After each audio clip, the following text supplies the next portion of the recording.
नमस्कार, आप देख रहे हैं आज तक। आपके साथ मैं हूं सईद अंसारी। स्वागत है आपका दस्तक में हम शुरुआत करें उससे पहले एक बड़ी खबर। सीमा विवाद पर चीन के विदेश मंत्रालय ने एक अहम बयान जारी किया है और इस बयान में चीन ने कहा है कि सीमा पर स्थिति स्थिर है, नियंत्रण में है। भारत और चीन सभी विवाद पर बातचीत करेंगे और बातचीत से हर विवाद को हर समस्या को हल करने के लिए तैयार भी हैं और दोनों चीन और भारत संपर्क में भी है। चीनी विदेश मंत्रालय ने कहा है कि सीमा पर शांति बनाए रखना हमारी प्राथमिकता है। दोनों देश मिलकर सभी मुद्दों पर खुलकर बातचीत कर लेंगे और बातचीत करने के बाद हम इस समस्या का हल भी निकाल लेंगे। तो राजनयिक ढंग से हल को निकालने की कोशिश यहां पर होगी, ये भी चीन ने कहा है।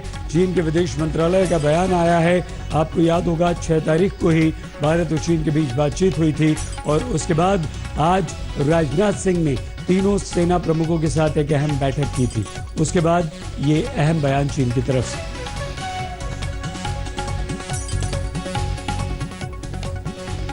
भारत और चीन का सीमा विवाद पिछले 1 महीने से लद्दाख की ठंडी वादियों में सुलग रहा था, लेकिन धीरे धीरे उसने राजनीतिक आग पकड़ ली।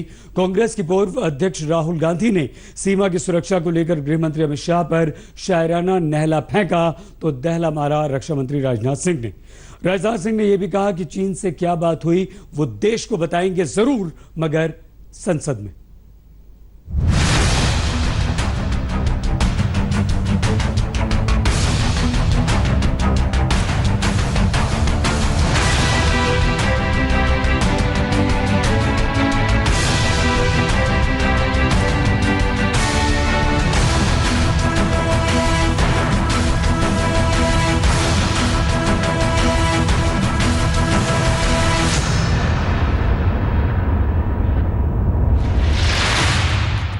इस बर्फीले रेगिस्तान में दूर दूर तक जिंदगी का नामो निशान नहीं है, लेकिन ये हमारे सरहद का वो आखिरी छोर है जिसका बचाया जाना हिंदुस्तान की हिफाजत के लिए बेहद जरूरी है।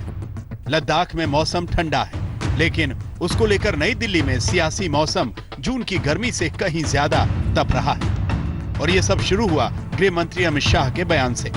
भारत की रक्षा नीति को वैश्विक स्वीकृति मिली। पूरा दुनिया ये मानने लगा कि अमेरिका और इजराइल के बाद अगर कोई देश अपनी सीमाओं की रक्षा करने के लिए सक्षम है तो उसमें तीसरा नाम हमारे महान भारत का जोड़ने का काम किया। आजादी। गृह मंत्री शाह ने बिहार में बीजेपी नेताओं और कार्यकर्ताओं से संवाद में यह बात कही, जहां इस साल के आखिरी में विधानसभा का चुनाव होना है, लेकिन कांग्रेस के पूर्व अध्यक्ष राहुल गांधी ने गृह मंत्री के दावे पर चुटकी ले ली, गालिब के एक शेर को अपने अंदाज में पेश करते हुए। सबको मालूम है सीमा की हकीकत, लेकिन दिल को खुश रखने को शायद ये ख्याल अच्छा है। राहुल गांधी के इस ट्वीट पर सियासी संग्राम छिड़ा। उस पर जाने से पहले रक्षा मंत्री राजनाथ सिंह का ये शायराना जवाब सुन लीजिए। मिर्जा गालिब का ही शेर थोड़ा अलग अंदाज में है। हाथ में दर्द हो तो दवा कीजिए, हाथ ही जब दर्द हो तो क्या कीजिए। कांग्रेस के कई नेता सवाल पूछ रहे हैं कि भारत चीन सीमा पर क्या हो रहा है। मैं देश की जनता को आश्वस्त करना चाहूंगा कि संसद में इस बारे में विस्तार से जानकारी दूंगा। राहुल ने ट्वीट किया तो कांग्रेस ने मीडिया के सामने आकर सरकार को कटघरे में खड़ा कर दिया। हम देश के लिए, हमने भी आखिर अगर भाषण किया है तो हम देश के हित की बात करते हैं। आप ये पहेलियों में जो आपने शब्द इस्तेमाल किया मेरे दोस्त, वो पहेलियों में बुझा रहे हैं सरकार। हम तो स्पष्टता चाहते हैं आपकी तरह, लेकिन स्पष्टता आप हमको लीडर्स के कुछ ग्रुप्स को, नुमाइंदों को, छोटे ग्रुप्स को, सब कमिटीज को आप निर्णय करिए, लेकिन किसी फॉर्म में तो लाएंगे ना। फिर तो सरकार पर विपक्षी हमलों की होड़ लग गई। 6 जून को भारत और चीन के बीच पूर्वी लद्दाख के विवाद पर बातचीत हुई थी। विपक्ष चाहता है कि सरकार उस बातचीत को बेपर्दा करे। Psychological warfare, you know, the Chinese will do it, we know that. But the government of India should also tell the country. I am not concerned about what the Chinese media is releasing, the Global Times releasing all those videos. I am more concerned about what my government is doing, what my Prime Minister has to tell the country, that how much territory have the Chinese army occupied in Ladakh, in Galwan Valley, in Pongsan Su, in all those 8 fingers. Tell the country. चीन के साथ भारत की जंगी रार तकरार के बीच सियासी जंग ऐसी मची कि विपक्ष के आरोपों और सवालों का जवाब देने बीजेपी मैदान में उतरी। राहुल गांधी जी को अपने देश के गृह मंत्री के इस बयान पर गर्व होना चाहिए या शक होना चाहिए? राहुल गांधी जी को मालूम होना चाहिए कि पूरी दुनिया में संदेश है कि भारत की सीमा सुरक्षित है। अमेरिका और इजराइल के बाद भारत ऐसा एक देश है जो अपनी सीमा में घुसपैठ का जवाब देता है। अपने ही देश के विपक्ष के नेता अगर अपने ही देश के बयान पर और अपने देश की सीमा सुरक्षित कहने पर कटाक्ष करते हैं तो इससे बढ़कर दुर्भाग्यपूर्ण बात क्या हो सकती है? चीन के सवाल पर सियासी घमासान पहले भी मचता रहा है। मोदी सरकार के पहले कार्यकाल के दौरान डोकलाम विवाद पर भी राहुल गांधी ने करारा प्रहार किया था, जिसके जवाब में सरकार की तरफ से सवालिया आरोप आया कि फिर लुके छिपे चीन के राजदूत से क्यों मिलने पहुंच गए राहुल गांधी। भारत की संसद में 12-15 साल से बैठा हुआ कोई व्यक्ति वो देश पे भरोसा न करे, सरकार पे भरोसा न करे, सेना पे भरोसा न करे और चीन के राजदूत से मिलकर के पूछे कि डोकलाम में क्या चल रहा है। कोरोना के कारण देश लंबे समय तक बंद था। अब लॉकडाउन खुला है तो चुनावों की सुगबुगाहट भी तेज हुई है। ऐसे में आरोपों के तीखे तीर खूब चलाए जाएंगे। आनंद पटेल, दिल्ली, आज तक। चीन से बातचीत हुए 24 घंटे भी नहीं हुए कि एलएसी के पास आसमान में उसके हेलीकॉप्टर मंडराने लगे। दूसरी तरफ उसके सरकारी मीडिया ने पिछले मई को एक मिलिट्री एक्सरसाइज का वीडियो डाला। चीन लद्दाख में पीछे तो हट गया लेकिन अपनी साजिशों से पीछे नहीं हट रहा। उसको पूरा जवाब देने के लिए तीनों सेना अध्यक्षों के साथ रक्षा मंत्री राजनाथ सिंह ने आज एक बैठक की।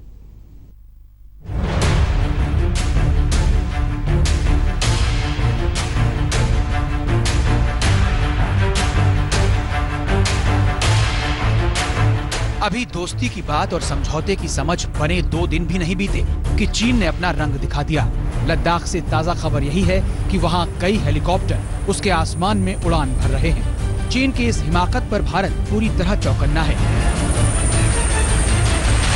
चाइनीज आर्म फोर्सेस युद्धाभ्यास की बड़ी स्टोरीज और वीडियोस ग्लोबल टाइम्स में दिखा रही हैं। ये सिर्फ एक प्रयत्न है हम पर दिमागी असर डालने के लिए कि हम शायद उससे सहम जाएं और पीछे हट जाएं। लद्दाख से जो खबरें आ रही हैं उनके मुताबिक चीन के कई हेलीकॉप्टर एलएसी के करीब अपने इलाके में उड़ान भरते देखे गए हैं। ये उड़ान भारतीय सरहद के बिल्कुल करीब तक भरी जा रही है। इस तरह की गतिविधियां पिछले 10 दिनों में बढ़ती हुई साफ देखी जा रही हैं। माना जा रहा है कि इसका मकसद एलएसी के करीब सैन्य साजो सामान जुटाना और सैन्य बल बढ़ाना है।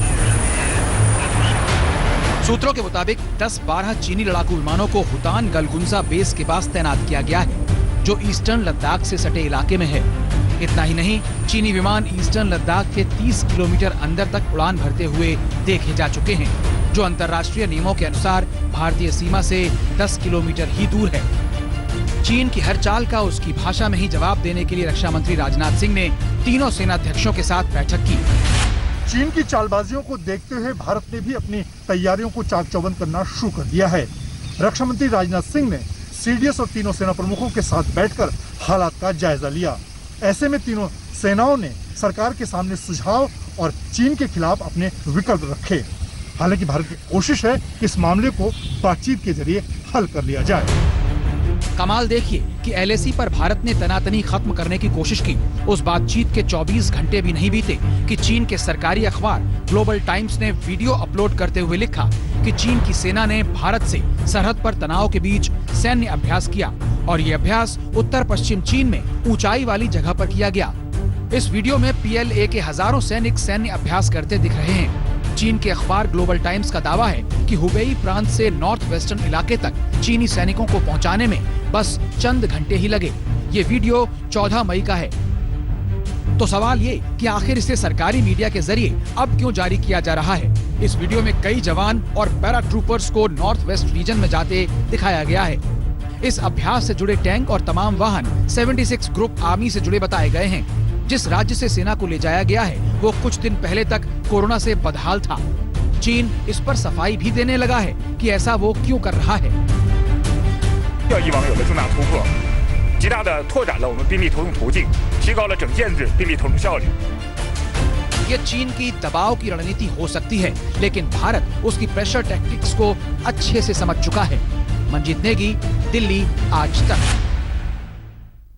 जब पूरी दुनिया कोरोना से लड़ने में व्यस्त है, उस समय चीन भारत से सीमा पर लड़ने लगा है।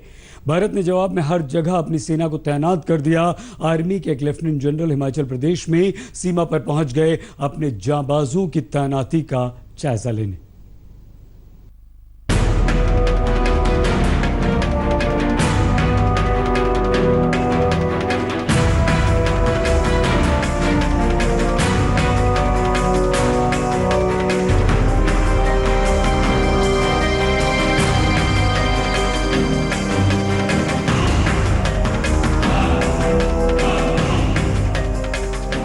चीन चकमा देता है। चीन हमेशा हिंदुस्तान की जमीन हड़पने की ताक में रहता है और इसीलिए वो पिछले महीने की शुरुआत में लद्दाख में भारतीय फिंगर जोन 4 तक आ गया था। लेकिन तभी भारत सरकार ने ठान लिया था कि किसी भी तरह से चीन की जुर्रत को इस बार तोड़ देना है। मैं देश को इतना ही आश्वासन देना चाहता हूं कि पूरी तरह से देश को आश्वस्त रहना चाहिए कि हम किसी भी सूरत में भारत के स्वाभिमान पर चोट नहीं पहुंचने देंगे। कोरोना वायरस के मामले में पूरी दुनिया के सामने चीन की फजीहत हो रही है। इसके बावजूद चीन अपने रक्षा बजट को बढ़ा रहा है। वहीं राष्ट्रपति जिनपिंग ने अपने सैन्य अधिकारियों के साथ बैठक कर युद्ध के लिए तैयार रहने की बात भी कह दी थी। लेकिन ये सारी कवायद ध्यान बांटने की चाल साबित हुई, जिसे मोदी सरकार बखूबी समझ रही थी। मैं इतना ही कहता हूं कि डिप्लोमेटिक स्तर पर और सेना के माध्यम से बातचीत चालू है, परंतु एक बात निश्चित है कि नरेंद्र मोदी सरकार भारत की सीमाओं की सुरक्षा के लिए और भारत के सार्वभौमत्व के लिए कटिबद्ध है। इसकी कुछ भी हानि हम नहीं होने देंगे। चीन जैसी खतरनाक सैनिक ताकत को जवाब देने की रणनीति बहुत सोच समझकर बनाई गई। लद्दाख की सैनिक तनातनी के बीच army chief general Manoj Mukund Naravane 22 मई को लेह स्थित 14 कोर के हेडक्वार्टर पहुंचे थे, जिसकी भनक किसी को नहीं थी। उसके 2 दिन बाद 26 मई को प्रधानमंत्री नरेंद्र मोदी ने एक हाई लेवल मीटिंग की, जिसमें रक्षा मंत्री राजनाथ सिंह के अलावा सीडीएस बिपिन रावत और एनएसए अजीत डोभाल मौजूद थे। इस बैठक में उन कदमों पर चर्चा हुई जो भारतीय सेना ने नियंत्रण रेखा की मर्यादा तोड़ने वाले चीन को सबक सिखाने के लिए उठाए जा रहे थे। थल सेना ने गलवा घाटी और पेंगोंग त्सो झील इलाके में यूएवी अनमैन्ड एरियल व्हीकल तैनात कर दिए। फिर बोफोर्स के 60 तोप भी तैनात कर दिए गए।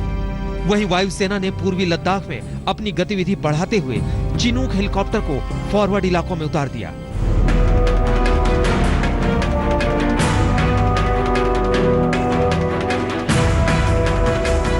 दुनिया चीन के फैलाए वायरस से लड़ रही है और चीन भारत से लड़ने की बात करता है। नहीं तो साजिश के तहत अपने 5000 सैनिकों को लद्दाख की गलवा घाटी में क्यों उतारता? आज चीन कह रहा है कि लद्दाख में डोकलाम जैसी नौबत नहीं आई, लेकिन गतिरोध जारी है। तो उसको ये भी याद रखना चाहिए जो प्रधानमंत्री नरेंद्र मोदी ने डोकलाम के समय कहा था। डोकलाम के अंदर भारत की सेना बड़ी धीरता के साथ खड़ी हो गई। पराक्रम, पुरुषार्थ, अप्रतिम धैर्य, 72 दिन तक जहां रात को -डिग्री टेम्परेचर होता है, हमारे सेना के जवान डिगने को तैयार नहीं थे। सिर्फ लद्दाख ही नहीं, जहां भी चीन से हिंदुस्तान की सीमा मिलती है, वहां भारत ने अपनी सैनिक ताकत बढ़ा दी है। Western army commander lieutenant general RP Singh ने इस कड़ी में हिमाचल प्रदेश के किन्नौर में भारत चीन सीमा पर जाकर सैनिकों की तैनाती और हालात का मुआयना किया।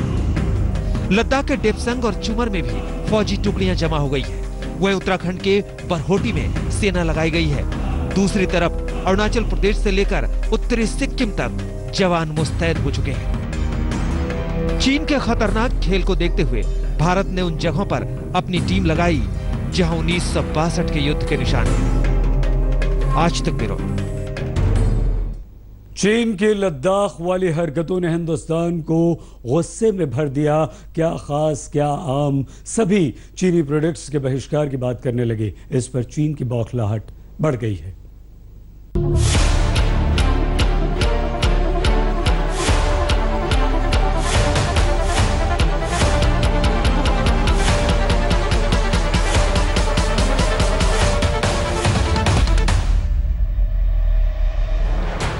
इस चीन से कौन रखे दोस्ती, क्यों रखे दोस्ती?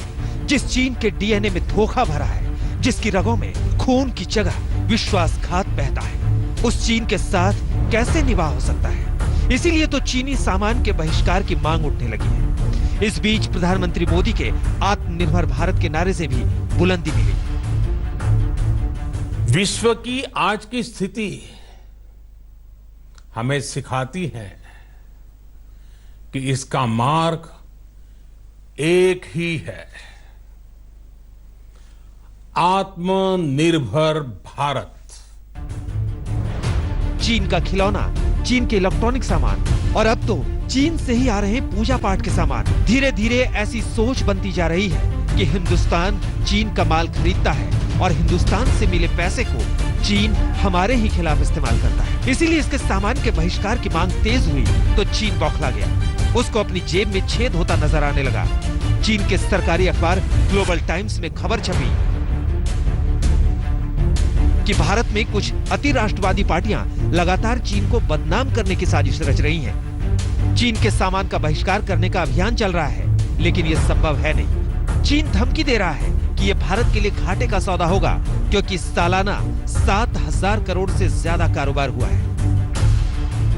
चीन की बौखलाहट रमन मैग्सेसे अवार्ड से सम्मानित लद्दाख निवासी सोनम वांगचुक के इस वीडियो पर भी है, जिसमें उन्होंने चीनी प्रोडक्ट के बहिष्कार की बात की थी। भारत की बुलेट पावर से भी ज्यादा वॉलेट पावर काम आएगी। हम आप भारतीय उद्योग को मारकर हर साल 5 लाख करोड़ के सामान खरीदते हैं। दूसरी तरफ हमारी युवा चीनी सॉफ्टवेयर, एप्स, गेम्स जैसे टिकटॉक, शेयरिट, इन सब में मस्त उन्हें करोड़ों करोड़ों का पैसा भेज रहे होंगे। बहुत जरूरी है कि हम एक नागरिक जवाब जरूर दें और इसे एक अभियान बनाएं। भारत के साथ चीन का कारोबार वैसे भी गिरा है। 2014 से 2018 के बीच भारत का सबसे बड़ा कारोबारी पार्टनर चीन था, लेकिन उसके बाद यह जगह अमेरिका ने ले ली। 2018-19 में दोनों देशों के बीच $87 बिलियन का कारोबार था, जो 2019-20 की 3 तिमाही में घटकर $72.50 बिलियन रह गया। हालांकि भारत के स्मार्टफोन के मार्केट में अभी भी चीन का दबदबा है। अब चीन की नई बंदर घुड़की पर कारोबारियों की तरफ से भी जवाब आने लगा है। Confederation of all India traders ने चीन के इस स्टेटमेंट का बहुत माकूल जवाब देने का निर्णय लिया है और अब हमारा जो संकल्प है चीनी वस्तुओं के बहिष्कार का, वो और अधिक दृढ़ हो गया है। लोग कहते हैं कि ये काम हो नहीं सकता। भारत के व्यापारी और नागरिक मिलकर के बताएंगे कि ये काम बिल्कुल हो सकता है। इस बीच चीन अगर डरा सहमा है तो अपनी कारोबारी दुनिया के बिखरने के डर से। आज चीन दुनिया में मैन्युफैक्चरिंग का सबसे बड़ा हब है, लेकिन कोरोना से उसकी ये ताकत टूटने वाली है। करीब 1000 कंपनियां भारत में अपनी फैक्ट्रियां लगाना चाह रही हैं। इनमें मोबाइल, मेडिकल उपकरण, कपड़ा, सिंथेटिक फैब्रिक और इलेक्ट्रॉनिक्स से जुड़ी कंपनियां हैं। ये कंपनियां भारत को वैकल्पिक मैन्युफैक्चरिंग हब के रूप में देख रही हैं। दुनिया भर में सामान बेचने वाले चीन के हाथ से कंपनियां निकलने वाली हैं। वहीं भारत जैसा बाजार उससे छिन जाएगा। पीएम मोदी की रणनीति के तहत पड़ने वाली दोहरी मार से चीन त्राही कर सकता है। उसकी तिलमिलाहट इस तरफ इशारा कर रही है। दिल्ली में ऐश्वर्या पालीवाल के साथ आज तक ब्यूरो।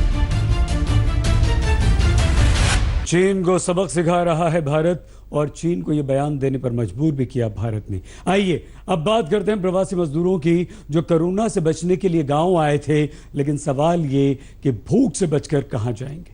गांव में भी तो कामकाज है नहीं, तो वो फिर से काम के लिए वापस अब लौटने लगे हैं। कोरोना का खतरा बढ़ा तो देश की सीमा पर सड़क बनाने का काम करने वाले ये मजदूर अपने घर आ गए। इन हुनरमंद मजदूरों को लेह और दूसरे सीमावर्ती इलाकों की भाषा आती है, इसलिए बॉर्डर रोड ऑर्गेनाइजेशन चाहता है कि ये दोबारा काम पर लौट जाएं। लेकिन डरे हुए मजदूर तैयार नहीं हो रहे। रोड पे आज फिर से जाना चाहेंगे क्या? वहाँ पे क्या करेंगे आप? उसके बाद क्या करेंगे? इन मजदूरों को वापस काम पर ले जाने के लिए बीआरओ के 60 अधिकारी जल्द ही झारखंड जाने वाले हैं। झारखंड सरकार इन मजदूरों को काम पर भेजेगी तो जरूर, लेकिन इनमें अहम शर्त यह है कि बहाली सीधे बीआरओ करेगी, यानी किसी बिचौलिए की जगह नहीं होगी। इस कड़ी में मुख्यमंत्री हेमंत सोरेन ने रक्षा मंत्री राजनाथ सिंह को ट्वीट किया। राष्ट्रीय सुरक्षा हमारी पहली प्राथमिकता है, लेकिन उसके साथ ही देश की सीमा पर काम करते समय श्रमिकों के मान, सम्मान, सुरक्षा, काम का मेहनताना भी सरकार का दायित्व है। ये सुनिश्चित करने के लिए हम रक्षा मंत्रालय और रक्षा मंत्री राजनाथ सिंह की तरफ सहयोग की दृष्टि से देख रहे हैं। देखिए, शर्त है कि जो हमारे मजदूर हैं उनको हर तरह से सुख सुविधा मिलना चाहिए, रहने का, खाने का, आने जाने का। अगर ये बीमार है तो उसके इलाज के लिए कई शर्त है। तो जो एमओयू होगा तो एमओयू के आधार पर काम होगा, और कुछ को मालूम हम पर मजदूर को आना चाहे उसको सब समय छोड़ना भी है। लेकिन ऐसे तमाम मजदूर हैं जिनके घर लौटे चंद दिन हुए और उनको लगता है कि वापस काम पर लौटना ही होगा। चंदौली में उदय गुप्ता के साथ सत्यजीत कुमार, रांची, आज तक। नमस्कार, मैं हूं अंजना ओम कश्यप। हमें उम्मीद है ये वीडियो आपको पसंद आया होगा।